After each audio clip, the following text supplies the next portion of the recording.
ఏ తల్లి అనుగ్రహము కొరకు లోకములో ఉన్న సమస్త ప్రాణులు ఎదురు చూస్తాయో, ఏ తల్లి యొక్క అపాంగ వీక్షణము అంటే ఇలా తిన్నగా కూడా ఆవిడ చూడక్కర్లేదు, ఇలా కడగంటి చూపు చూస్తే చాలు.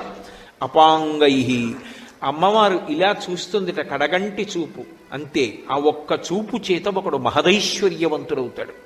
అమ్మవారికి యశస్విని అని ఒక పేరు లక్ష్మీదేవికి. యశస్విని లలిత కవనివ్వండి, పార్వతి కవనివ్వండి, లక్ష్మి కవనివ్వండి, సరస్వతి కవనివ్వండి, ఆ పేరు ఉంటుంది తప్పకుండా. యశస్విని అంటే కీర్తినిచ్చున్నది అని. కీర్తి మనిషి జీవితంలో సంపాదించి తీరవలసినటువంటి విషయం. అందుకే భూపసభాంతరాళవన పుష్కళవాక్యతురత్వమాజి బాహాపటుశక్తియున్ యశమునందనురక్తియు ప్రకృతి సిద్ధగుణంబులు సజ్జనాళికిన్ అంటాడు భర్తృహరి. మంచి కీర్తితో నేను ఉండాలి అన్నది సద్బుద్ధి కలిగినటువంటి ఎవరికైనా ఆశయంగా ఉంటుంది. అటువంటి కీర్తినివ్వగలిగినది ఎవరు అంటే అమ్మవారు.